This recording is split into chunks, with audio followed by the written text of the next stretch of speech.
বর্ষার এক সন্ধ্যা। আকাশটা যেন সেদিন অদ্ভুত রকম ভারী ছিল। কালো মেঘে পুরো শহর ঢেকে গিয়েছিল। দূরে কোথাও বিদ্যুৎ চমকাচ্ছিল। টিনের ছাদে বৃষ্টির শব্দ যেন এক অজানা বিষাদের গান গাইছিল। রাস্তার পাশে একটা পুরনো রিকশার সামনে দাঁড়িয়েছিলেন বৃদ্ধা এক মহিলা। তার নাম আমেনা খাতুন।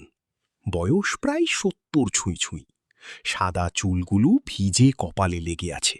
হাতে ছোট্ট একটা কাপড়ের ব্যাগ। ব্যাগের ভেতরে ছিল দুটি পুরনো শাড়ি, একটা ছেঁড়া কুরআন শরীফ, এক জোড়া চশমা আর একটা পুরনো ছবি। ছবিটাতে ছোট্ট একটা ছেলে তার মায়ের কাঁধে বসে হাসছে। ছেলেটা ছিল রাশিদ, আমিনা খাতুনের একমাত্র সন্তান, যার জন্য নিজের পুরো জীবনটা দিয়ে দিয়েছিলেন তিনি। রাশেদ তখন রিকশার পাশে দাঁড়িয়ে মোবাইলে কথা বলছিল। দামি শার্ট, চকচকে ঘড়ি, হাতে গাড়ির চাবি, মুখে বিরক্তির ছাপ। বারবার ঘড়ি দেখছিল। মা কাঁপা গলায় বললেন, বাবা, আমরা কোথায় যাচ্ছি? রাশেদ বিরক্ত হয়ে উত্তর দিল, মা, এত প্রশ্ন করো কেন? ভালো জায়গায় রাখতেছি। বৃদ্ধা মা চুপ হয়ে গেলেন, কিন্তু তার বুকের ভেতরটা কেমন কেঁপে উঠল। রিকশা ধীরে ধীরে শহরের শেষ প্রান্তে পৌঁছাল। একটা বড় লোহার গেট, ওপরে লেখা, শেষ ঠিকানা বৃদ্ধ নিবাস। এই কথাটা পড়ে আমিনা খাতুনের চোখ ঝাঁপসা হয়ে গেল। তিনি ধীরে ছেলের হাত ধরলেন। বাবা, আমাকে এখানে রেখে যাস না। আমি তোর বাসার বারান্দায় থাকব, এক কোনায় পড়ে থাকব, কাউরি বিরক্ত করুম না। রাশিদ এবার রেগে গেল। আমার বাসায় এত ঝামেলা চলে না মা, তোর বউ শান্তি পায় না। বৃদ্ধা মা কিছু বললেন না, শুধু নিচের দিকে তাকিয়ে রইলেন।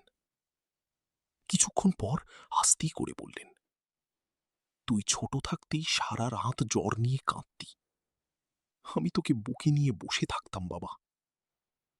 রাশেদ বিরক্ত হয়ে মুখ ঘুরিয়ে নিল। তারপর বৃদ্ধাশ্রমের এক কর্মচারীকে ডেকে বলল, ওনাকে ভেতরে নিয়ে যান, আর যা লাগবে আমাকে ফোন দিবেন। একবারও পিছনে না তাকিয়ে চলে গেল সে। বৃষ্টি তখন আরও জোরে পড়ছে। গেটের সামনে দাঁড়িয়ে আমেনা খাতুন শুধু ছেলের চলে যাওয়া দেখছিলেন। চোখের পানি আর বৃষ্টির পানি এক হয়ে গিয়েছিল।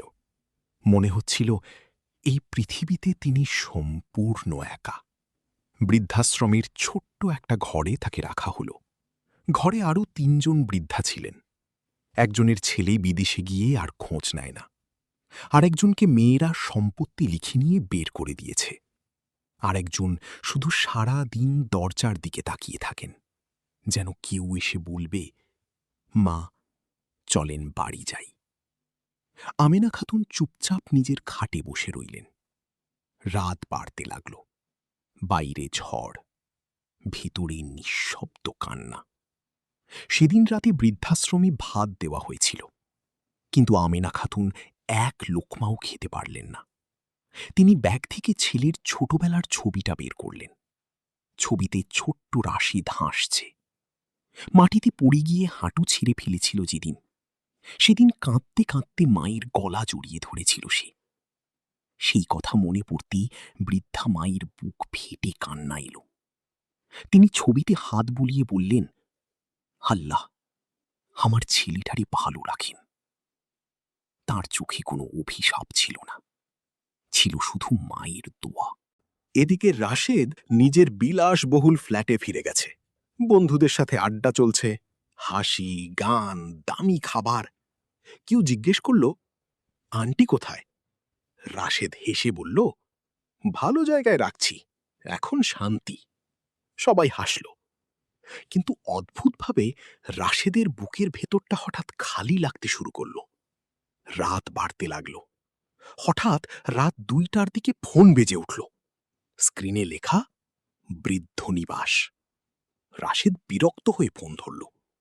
ওপাশ থেকে উদ্বিগ্ন কণ্ঠ, ভাই, আপনার মা খুব অসুস্থ। রাশেদ বিরক্ত স্বরে বলল, সকালে দেখতেছি। ফোন কেটে দিল। কিন্তু কয়েক মিনিট পর আবার ফোন। এবার কণ্ঠটা কাঁপছিল। ভাই, মনে হয় শেষ সময়, দ্রুত আসেন। রাশেদের বুক হঠাৎ থক করে উঠল। মায়ের মুখটা চোখের সামনে ভেসে উঠল। শৈশবে মা তাকে বৃষ্টির রাতে কম্বল জড়িয়ে ঘুম পাড়াচ্ছেন, স্কুলে না খেয়ে যাওয়ায় নিজের খাবার লুকিয়ে দিচ্ছেন, জ্বরের রাতে মাথায় পানি দিচ্ছেন। রাশেদের হাত কাঁপতে লাগল। সে দ্রুত গাড়ি নিয়ে বের হয়ে গেল। বাইরে তখন প্রবল বৃষ্টি, রাস্তা প্রায় ফাঁকা। গাড়ির কাছে বৃষ্টির ফোঁটা আছড়ে পড়ছে। রাশেদের মনে হচ্ছিল প্রতিটা মিনিট যেন তাকে ভেতর থেকে ছিঁড়ে ফেলছে। সে শুধু বলছিল, আল্লাহ, আমার মাকে বাঁচিয়ে রাখুন। বৃদ্ধাশ্রমে পৌঁছে সে দৌড়ে ভেতরে ঢুকল। ছোট্ট ঘরটা নিঃশব্দ। এক কোণায় ম্লান আলো জ্বলছে। আমেনা খাতুন বিছানায় শুয়ে আছেন। শ্বাস খুব ধীরে চলছে। হাতে শক্ত করে ধরা সেই পুরনো ছবিটা। রাশেদ মায়ের পাশে বসে কাঁপা গলায় বলল, মা। বৃদ্ধা ধীরে চোখ খুললেন, দুর্বল একটা হাসি দিলেন। তুই আসছুস বাবা। এই একটা কথাতেই রাশিদ ভেঙে পড়ল। সে মায়ের হাত ধরে শিশুর মতো কাঁদতে লাগল। মা, আমি ভুল করছি মা, আমাকে মাফ করে দাও। বৃদ্ধা মা কষ্ট করে হাত তুললেন, ছেলের মাথায় হাত রাখলেন। তারপর খুব আস্তে বললেন, আল্লাহ তোকে ভালো রাখুক বাবা। এই কথার পরই তার হাতটা ধীরে নিচে নেমে গেল। রুম নিস্তব্ধ হয়ে গেল। বাইরে শুধু বৃষ্টির শব্দ। সেদিন পুরো শহর কেঁদেছিল। মানুষ বলতে লাগল, মা কখনো সন্তানের বিরুদ্ধে বদদোয়া করে না। রাশেদ সেই দিনের পর পুরোপুরি বদলে গেল।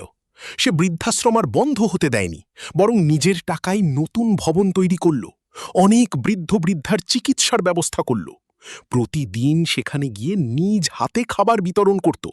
কারণ এখন সে বুঝেছে, বৃদ্ধ মানুষগুলো বোঝা না, তারা এক একটা জীবন্ত দোয়া। কিন্তু একটা আফসোস তাকে সারা জীবন কাঁদিয়েছে। যখন মা বেঁচে ছিলেন তখন সে তার মূল্য বুঝতে পারেনি। আর প্রতি বর্ষার রাতে জানালার পাশে দাঁড়িয়ে রাশেদের শুধু একটা কথাই মনে পড়ত, আমি তোর ঘরের এক কোণায় পড়ে থাকব।